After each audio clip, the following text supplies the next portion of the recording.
नमस्कार, न्यूज वीएमएच पर आपका स्वागत है। मैं संजीव चतुर्वेदी आपके साथ रहूंगा। लखनऊ से समाचार प्राप्त हो रहे हैं। उत्तर प्रदेश में आयोजित होने वाली भर्ती परीक्षाओं को लेकर अब योगी आदित्यनाथ सरकार सख्त एक्शन मोड में है। भर्ती परीक्षाओं के दौरान पेपर लीक मामलों ने योगी सरकार की छवि पर सवाल खड़ा किया है।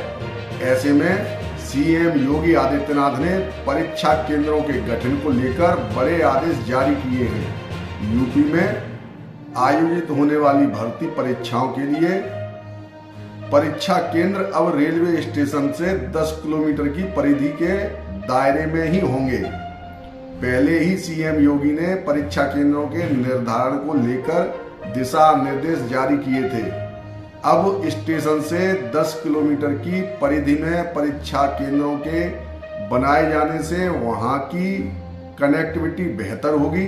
ऐसे में माना जा रहा है कि परीक्षा के दिन इन केंद्रों तक प्रश्न पत्र आसानी से पहुंचाए जा सकेंगे। पहले दूरस्थ इलाकों में परीक्षा केंद्र बनाए जाने से प्रश्न पत्र भेजना बहुत ही मुश्किल हो जाता था। इसमें प्रश्न पत्र लीक होने की संभावना अधिक रहती थी। इस प्रकार की स्थिति को देखते हुए अब परीक्षा केंद्रों के निर्धारण पर विशेष ध्यान दिया जा रहा है। सीएम योगी आदित्यनाथ के निर्देश पर पेपर लीक जैसी स्थिति पर लगाम लगाने और परीक्षाओं में धांधली खत्म करने के लिए नई नीति जारी कर दी गई है। परीक्षा केंद्रों को बस स्टैंड, रेलवे स्टेशन और जिला कोषागार से 10 किलोमीटर के परिधि में रखना अनिवार्य किया गया है। इसके साथ ही एग्जाम सेंटर को 3 साल परीक्षा करने का यानी परीक्षा कराने का अनुभव होना चाहिए। ऐसा भी कंपलसरी कर दिया गया है। शहर की आबादी के भीतर परीक्षा केंद्र रहना अनिवार्य किया गया है। साथ ही वहां जाने के लिए सड़क के साथ यातायात के साधन की व्यवस्था होनी भी जरूरी की गई है। परीक्षा केंद्र के भवन में बाउंड्री वॉल, पेयजल, शौचालय के साथ ही बिजली और जनरेटर की व्यवस्था भी अनिवार्य की गई है। परीक्षा केंद्र पर सीसीटीवी चालू अवस्था में होना जरूरी किया गया है। डीएम की अध्यक्षता में समिति बनाकर परीक्षा केंद्रों का चुनाव किया जाएगा। श्रेणी ए में राजकीय इंटर कॉलेज, राजकीय डिग्री कॉलेज, राज्य एवं केंद्र के विश्वविद्यालय, पॉलिटेक्निक, इंजीनियरिंग एवं मेडिकल कॉलेजों को रखा गया है। वहीं श्रेणी बी में इसी दर्जे के ख्याति प्राप्त सुविधा संपन्न एडेड स्कूल और कॉलेजों को केंद्र बनाया जाएगा। काली सूची में दर्ज विवादित स्कूल और कॉलेजों को किसी भी स्थिति में परीक्षा केंद्र नहीं बनाया जाएगा।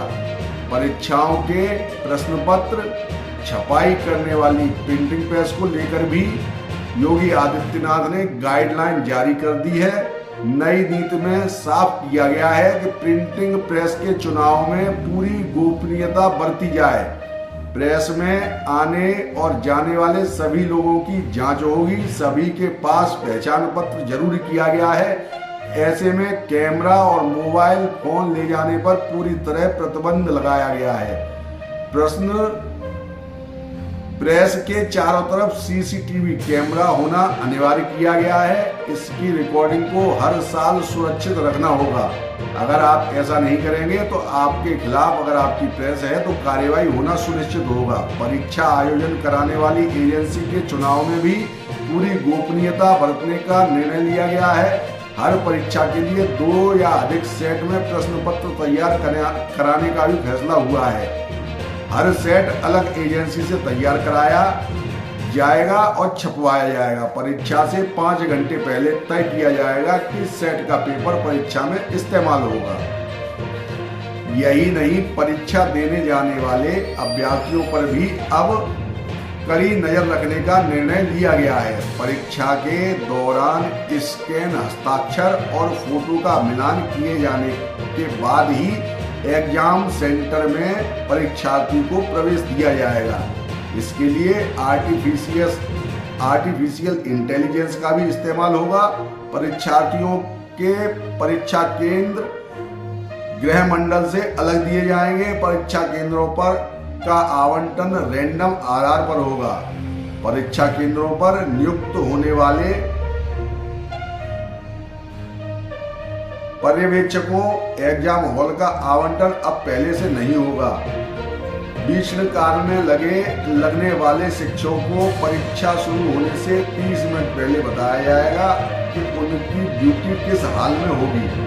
परीक्षा केंद्र पर 50% स्टाफ दूरस्थ यानी दूसरे स्थानों से किए जाएंगे। शिक्षकों और कर्मियों को कोई भी इलेक्ट्रॉनिक और कैमरा डिवाइस ले जाने की अनुमति नहीं होगी। परीक्षा की हर पाली के लिए कोषागार में प्रश्न पत्र और आंसर शीट अलग अलग ले जाए जाने का निर्णय लिया गया है। ये सारी व्यवस्थाएं योगी आदित्यनाथ ने की हैं जिससे पेपर लीक न हो, क्योंकि पेपर लीक होने से भाजपा शासित उत्तर प्रदेश की सरकार जिसके मुखिया आदित्यनाथ है उसकी बहुत ही किरकिरी हो रही है। बार बार पेपर लीक हो जाते हैं जिसकी वजह से सरकार की छवि धूमिल हो रही है। इनसे अवश्य ही कोई फायदा होगा जिसके लिए ये सारे बदलाव किए जा रहे हैं। आशा है कि जो परीक्षार्थी हैं उनकी परीक्षा भली प्रकार हो और उनको जल्दी ही परीक्षा में परिणाम प्राप्त हो, जिससे कि वो सरकारी नौकरी के लिए प्रयासरत हैं अथवा किसी कंपटीशन को फाइट करना चाहते हैं तो उनको जल्दी ही उसमें प्रवेश प्राप्त हो।